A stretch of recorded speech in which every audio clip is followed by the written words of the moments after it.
I was house sitting for my grandma one weekend while she went to Florida with some of her church friends. I was sleeping in the guest bedroom next to her room. The guest bedroom always had 2 twin beds inside of it that my brother and I would sleep in when we had sleepovers at her house. I took the bed next to the window, but before getting into bed, I checked all the doors making sure they were locked. When I did get into bed, it was early, and I didn't actually go to sleep for a while. There wasn't much to do at my grandma's house. I was just on my phone for an hour or two, watching videos, texting people, whatever. That's when I thought I could start hearing someone's voice outside. It sounded like a woman's voice, saying hello. I left the bedroom and inched my way closer to the front door, moving slow because I was trying to listen. Hello? It was a woman's voice, just going hello like every 10 seconds. As I got closer to the front door, I realized that's where it seemed to be coming from. My grandma's door doesn't have a peephole, but the windows in her dining room gave a clear view of the front porch, so I went over to that window to attempt to get a view of who was out there. I tried peeking my head in between the plastic blinds without making it obvious, but I guess I didn't do a good job of that, because when I looked, I did see a woman on my grandma's stoop, and she was looking right at me, as if she knew I was going to be looking through those blinds. Once again, she said hello, with some freakish smile on her face. This woman was older, but don't picture her as some innocent-looking, small old lady. She looked like she was maybe late 50s, early 60s, and something about her face just skeeved me out. I moved away from the window and thought maybe it was one of my grandma's friends. It was midnight, though. Why would anyone come to the door this late? And why wouldn't she knock or ring the bell? Why was she just standing out there going hello over and over?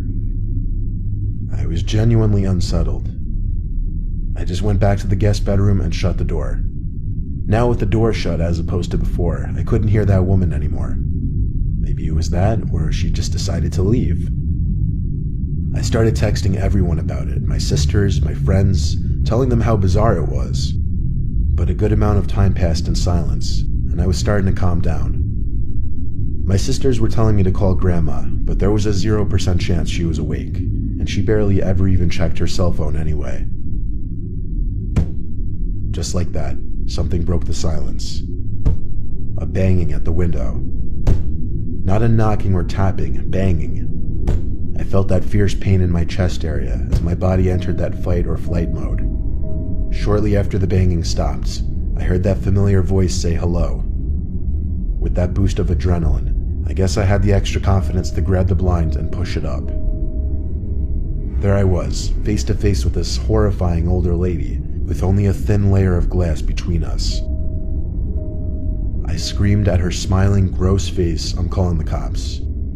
I pulled the blind back down and ran back outside to the living room. I looked around the house, then ran upstairs to box myself into the upstairs guest bedroom. I didn't want to actually call the cops. I don't know why. I wanted to just wait it out. I crawled into the bed in the upstairs guest bedroom and tucked myself under the covers. A couple hours later, I was still awake, and I finally only then went back downstairs to look outside each window. That freaky old lady seemed to be gone. The next morning, I called my grandma and told her what happened. She started yelling into the phone, clearly panicking and distressed. She told me how a few days earlier, she was being watched in the grocery store by some woman about 10 years younger than her, who just kept smiling at her for no reason. I told her to calm down. I didn't entirely know whether to correlate the two or not, but when we eventually got off the phone with each other, I did have to give it a second thought. My grandma is 75, and she has lost a bit of her wits, so I do have to take some of the things she says with a grain of salt. But the way she yelled into the phone about the woman in the store really gave me the chills, and I still wonder if it could have been the same person.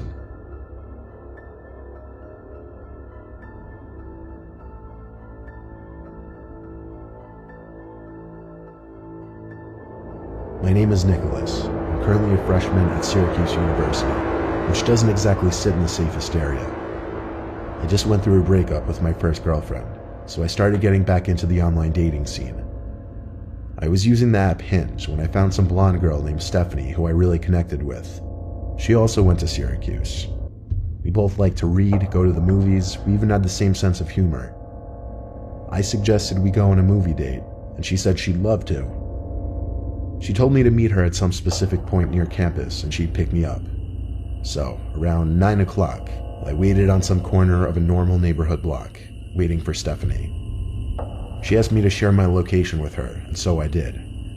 A few minutes later, I saw a car turn down the street and start approaching me. Then it stopped in front of me, and the driver rolled down the window. It wasn't Stephanie, though, but some old random guy. He asked what I was doing alone out here, which was insanely weird, first of all. Then I said I was waiting for someone. He asked if I was waiting for Stephanie, and I said, yeah, how'd you know? He said he was Stephanie's father, and told me to hop in so he could give me a ride to her. I took a good look at him, and he looked a little old to be her father, to be honest. I'm no idiot when it comes to sketchy situations, so I said in a firm voice, why didn't you tell me you'd be picking me up? He claimed he didn't trust a random guy meeting up with his daughter, and wanted to meet me first. I took another good look at the man and didn't say anything.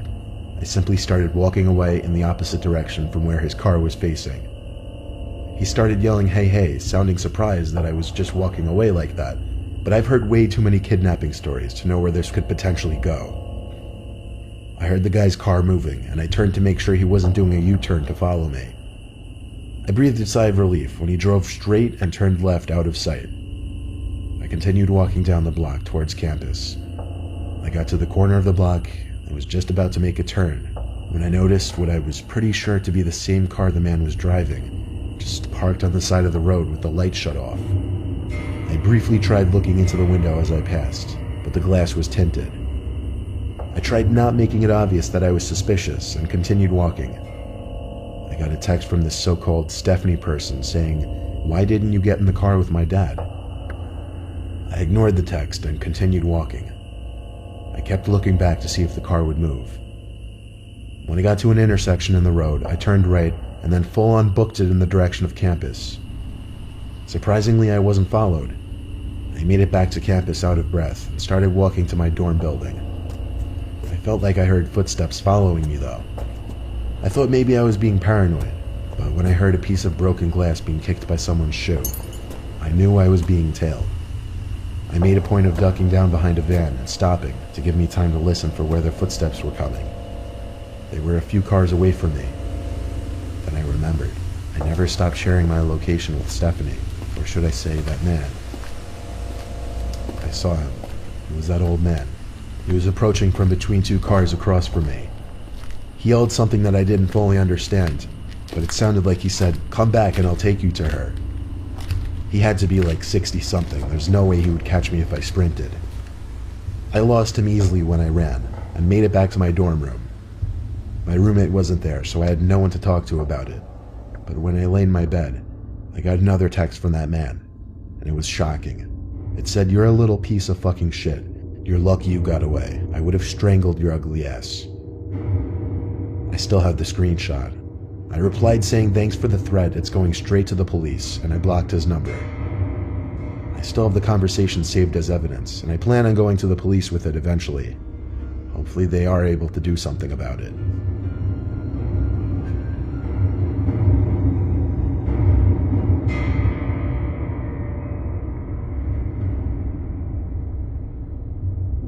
When I was 18, I had a side job as a part-time janitor at my high school over the summer. I would work sometimes days and sometimes nights, anywhere from 9 a.m. to 12 a.m., depending on how much money I needed. Oftentimes I would be left to lock up the building when the older janitors have left. This was a time before the high school had cameras installed in every single hallway. So one night, one of my superiors, Tom, had to leave early, meaning I'd be finishing up the rest of my shift alone, and I'd be locking up for the night. He told me to text him if I need anything, as he always did, and then he left. I loved it when I was left alone because usually I'd just do half an hour of work and then just hang around on my phone or leave early and still get paid for the whole shift. I definitely pushed it with the things I'd get away with at that place. One of the things Tom asked me to do before leaving was bring all the extra seats in the gymnasium from the assembly down to the basement storage room. So I figured I'd do that, then just go home. I grabbed a stack of 6 chairs and started carrying it down to the basement. The lights in the storage room were very dim. They kind of suck. The whole basement of that school wasn't exactly pretty. It felt more like a basement to a warehouse. Anyway, there were what appeared to be a bunch of art mannequins covered by paint cloths. You know, those big things that look like blankets. It seemed all the school's art supplies were stored down here. I dropped a stack of chairs down where the rest of the chairs were stored, and went back up to the gym to get more. When I came back down with more chairs, I noticed one of the mannequins was exposed now. The blanket was removed from on top of it. I know for sure it was covered minutes earlier because it was one of the front ones. I texted Tom saying, "I think someone's down in the basement." He said back, "What do you mean?" And I said one of the art cloths were moved. He took a minute to respond saying no one else should be there. Then I noticed something. The art cloth, tucked in the corner of the storage room, sitting outside of the light that was produced at the center of the room. It was covering something, surely. I started to tiptoe over to it, but when I was a few feet away from it, I realized whatever was under that cloth was moving just ever so slightly. There was undoubtedly someone hiding under there. I ran back upstairs and locked the basement door. I texted Tom saying someone is hiding under a cloth in the basement. He said call the cops, but I insisted he just come back since he only just left like 10 minutes ago. He didn't want to come back though. He told me to be a man and confront whoever was down there. So I went down to the basement again. However, the cloth was now strewn flat on the floor, and whoever was hiding under there was gone. But possibly the scariest thing was yet to happen. As I stood in the storage room, there were loud metallic thumps coming from above my head. I looked up and saw indents slowly forming in the large air vent above me. Someone was crawling through the main vent, then just stopped literally above me. And then, bangs.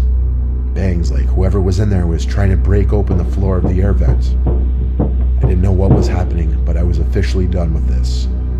I ran up the stairs, locked up the school, and went home. I told Tom the partial truth the next day, that I thought I saw someone in the corner and it was gone when I went back. And I claimed there was nothing else I could say. Thank God it was my last week there, so it wasn't my concern anymore.